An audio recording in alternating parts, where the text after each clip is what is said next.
So if you haven't watched my previous 2 videos, I highly suggest that you do before continuing this one, because I'm pregnant. I just wanted to sit here and make this video and have a little chat about what we did differently this month and how we came to getting our positive pregnancy test. This month was our first month doing things slightly differently to what we've been doing in the past. We started charting this month and using an app called Fertility Friend. So every morning I would take my basal body temperature and record it on a chart. Alongside charting my temperature, I also did ovulation tests, which I've been doing every month anyway. If you've been following my TTC journey with baby number 2, you will know that a month or 2 ago I was diagnosed with polycystic ovary syndrome, which the doctor said will make it very hard for us to conceive, which really shocks me because I can't believe how quickly we have conceived since the diagnosis. We actually started trying for baby number 2 at the beginning of January in the new year, so it's been about 5 months since we've been TTCing. When I found out my diagnosis, the doctor put me on a tablet called Metformin, which is normally taken for diabetes to regulate insulin levels. So when you have polycystic ovaries, your insulin levels are high. When you have polycystic ovaries, you are more prone to putting on weight because your body doesn't know how to store fat properly because of your insulin, something along those lines. And because of the high insulin levels, that sometimes means that your body isn't doing what it's meant to in terms of reproduction, so releasing an egg every month and stuff like that. Previous to taking Metformin, my cycles were anywhere from 30 to 60 days, normally more towards 60 days, and most of those cycles would be without ovulation, and if I did ovulate, which is very, very rare, it would be anywhere from 20 days onwards. So I started taking Metformin at the beginning of this month. The doctor started me on 500 milligrams every day for a week, and then put me up to 1000 milligrams every day after that week, because he wanted my body to just settle into it nicely. And then I did have an appointment for this coming Wednesday for him to review how I was getting on with Metformin and to see if I needed to go up to a higher dose, which would have been 1500 milligrams. But obviously I don't need that appointment. I'm going to have to cancel that appointment because since then I found out that I'm pregnant. What I will say about Metformin is it does make you feel like rubbish, really rubbish. But what I'd say to anyone taking it is just please, please stick with it. I know you feel rubbish right now, and I felt seriously, seriously ill sometimes on it, but it worked the first month for us, so I could not recommend it enough. So the symptoms that I did get was really bad cramping and diarrhea sometimes. I would feel dizzy and a little bit nauseous sometimes, and it would make me feel tired. Although I only got those symptoms for the first 3 days after taking 500 milligrams, then it settled itself out. And then I started getting the symptoms again once I went up the dose for 3 days, but then it started settling itself out. So it wasn't like a constant thing for me. I know everyone's experience is different. That's what happened for me. Once my body started getting used to the higher doses, then it did eventually start settling down. All the symptoms did start fading away. When you have them, they're not great. They're not pleasant. It's not enjoyable, but I think just the outcome of being pregnant is so worth every symptom. Every second of feeling miserable and in discomfort is so worth it. And please, please, please just try it. Please try it for me, because I had such a positive experience with it and I wouldn't change it for the world. The day I found out I was pregnant was at 9 DPO, so 9 days past ovulation. And as soon as I found out, it was at the weekend, so I couldn't get a doctor's appointment. So I made a call to NHS 111 service who said that I needed to get a doctor's appointment. So I did for the following Monday, and I ended up going to that.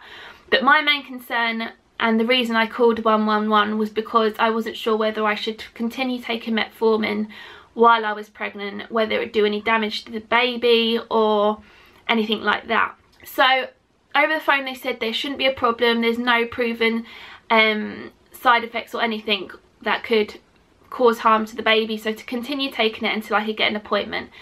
So I ended up having an appointment on the following Monday morning with the doctors, who ended up saying, as I'm not taking metformin for diabetes, then it was okay for me to just stop taking it.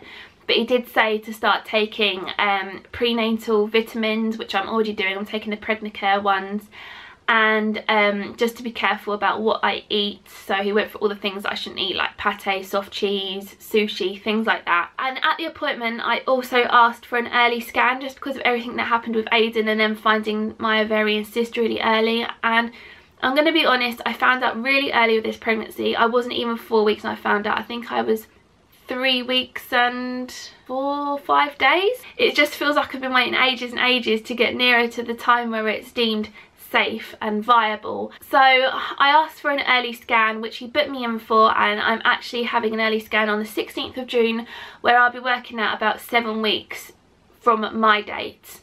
Obviously the dates might change by the time they measure the baby and stuff, but I'm just so nervous that there's not going to be a heartbeat or they're going to find another cyst. I know I've told everyone really early with this pregnancy, but I just think, God forbid, touch wood, something goes wrong, then I don't want people to be constantly asking if I'm okay, why are you so upset all the time, because that will just keep making it really raw for me. So the reason I've told people is so that, God forbid, something happens, I can get the support that I need from the people closest around me. Obviously I'm not making it public on Facebook and things like that until 12 weeks. The only reason I'm sharing it with you guys so early is because if something does go wrong, then it's going to help other people out there going through the same thing. And that's why I put the things out there that I do on YouTube, because as well as doing it for my memories, for my family, I want to help other people and to share my experiences, because I've been through things before in life where I felt so alone and I felt like there was no one out there going through the same things as me.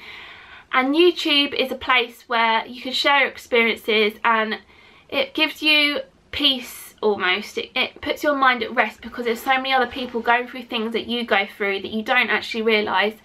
So that's my reason for putting it out there so early. I'm only 4 weeks and 4 days, and I just hope everything goes well, and I really appreciate it if you guys keep your thoughts with us at this time until our scan and just wish for the best. So I am going to talk about Fertility Friend, which is the app I was using to track my basal body temperature. This app is fantastic. It's completely free. I'm not being paid to promote this app. I highly recommend it to anyone. I'm going to put the picture of my chart next to me while I talk about this. So on this chart it tells you your cycle days, which will say along the bottom 1 to God knows however long your cycle is, and then you can mark down in pink where your period is, and you can put down every day how long it lasts. You can also put down your cervical fluid, so you can mark down when you think you've got the most fertile cervical fluid, so egg white consistency, so you can time intercourse at the right time. You can put down when you had intercourse, whether it was PM, AM or both, and then you can put down whether you took positive or negative ovulation tests. I obviously put down when I was taking metformin, and you can also mark where you get negative or positive pregnancy tests. You can add more to it, like I put down when my breasts were sore, maybe when I got cramping and stuff, just so I can see if I was getting cramping around the right times, like implantation times and things like that. My boobs being sore, just because when I was pregnant with Ayden, my boobs were the first thing that made me think I was pregnant because they were so sore. So I just marked things like that down, but you can make it completely personal to you. You can put whatever you want down on your chart, but I didn't want to make it too complicated, so I didn't put too many things down. As you can see from looking at my chart, you can see that from day 9 to 17 I was getting fertile cervical mucus, which was egg white consistency. And where it says BD, under 2 lines below that, you can see I've got lots of PMs, which is basically where we baby dance. We baby dance during the time that I had cervical mucus, and during those times I was also taking ovulation tests. We baby dance the day before and the day after our positive ovulation test, but the whole time that we were baby dancing I was also doing my basal body temperature, and used to type that in, and it basically plots it on the chart where your temperature is and then joins it up together, so you can see where if your temperature dips or rises. So basically positive ovulation tests are great, but you can sometimes get them with polycystic ovaries. Your hormones are thrown off anyway, so you could get positive ovulation tests whether you're ovulating or not. They're not 100% accurate. The only way you can tell if you've definitely ovulated is if your temperature dips and then really spikes high. So the day after I got my positive ovulation test, you can see clearly that my temperature spiked really high. So for me, that confirms that I ovulated, and on the day that my temperature spiked, we also had intercourse. So we timed everything perfectly. Then I think it was 8 or 9 days past ovulation, we got our positive pregnancy test. We got it really early, so we found out so early. So normally if you are pregnant after your ovulation has happened and your temperature's spiked, your temperatures normally stay high, and normally, not always, normally if your temperatures start to drop, then it normally means you're not pregnant and your period's gonna come. My temperatures stayed, God, April, get your words out. My temperatures stayed high. Some people continue taking their temperature after they get their positive pregnancy test, but I chose not to. But instead of doing my temperatures, I decided, because I am crazy and I like to pee on a stick, that I would do a pregnancy test every day for like 5 days after I got my first pregnancy test, just to see the lines getting darker and darker on the test, which I'll put a clip of next to me here. I was paranoid, so on the first day, I think it was 8 or 9 days past ovulation, I got the faintest line, which I could see, but only if I really looked at it. And when I showed Pete, he was like, I can't see anything there, April, you're going crazy. I even marked on the test either side of the line so that he could look at it and see, and he said he couldn't see it. So the next day I went out and got another first response test, and when I took the test, you couldn't miss a line. It was so obviously there. That day Pete was working all day. It was the weekend, like I said earlier, with the whole finding out I was pregnant at the weekend. He was working all day, and I set up the whole thing on the table, because if you watch my reaction video, then you'll see what I set out for Pete on the table. And that evening I was going to a friend's house, and I kept delaying going just to see if Pete would come home, and he didn't. So I ended up getting his reaction over FaceTime, which wasn't ideal. Maybe I should have waited until the next day, but I don't keep anything from my husband. Like, I tell my husband everything, and I could not wait that long. At least I got some sort of reaction, even if it wasn't great and it was over the phone. So he saw the test with the obvious line, and on the same day I did my first digital test, which said pregnant 1 to 2 weeks. And then I took, for the next 2 days, I also took more first responses, and by the last day I took one, the line was just as dark as the test line. I'm glad to see the line progression getting darker and darker, because to me that means my HCG levels are getting higher and things are going well, hopefully.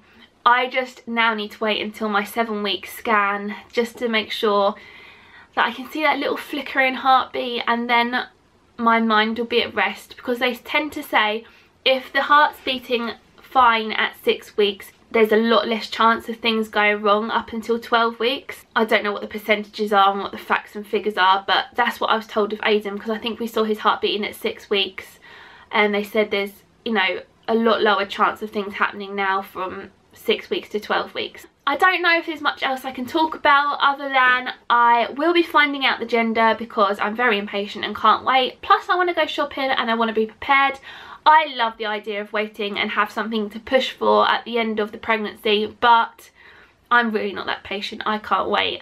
And I will be doing a gender reveal of some sort. So yeah, I think that's all I can talk about, and thank you guys so much for all of your positivity on the last video of the pregnancy announcement. I can't thank you enough for supporting our family and following our journey, and I know some of you guys have been with us since I found out I was pregnant with Ayden, and it means the absolute world to me. YouTube literally feels like my second family. I feel like I've got to know you guys on a really good level, and I feel like I've got so much support behind us, and I can't thank you enough for all of your congratulation comments. I was so excited reading them all. Like, I was literally, the day I posted that announcement video, I was on my phone all day looking at the comments, and it like literally brought tears to my eyes, because it does mean so much to all of us. That is it now. I know, oh my god, this video has gone on for nearly 17 minutes, so I'm gonna end it here. If you've guys got any questions, feel free to comment below and I will get back to you soon. and as soon as I've had my scan I will be making a video and hopefully showing you a picture of my beautiful little baby.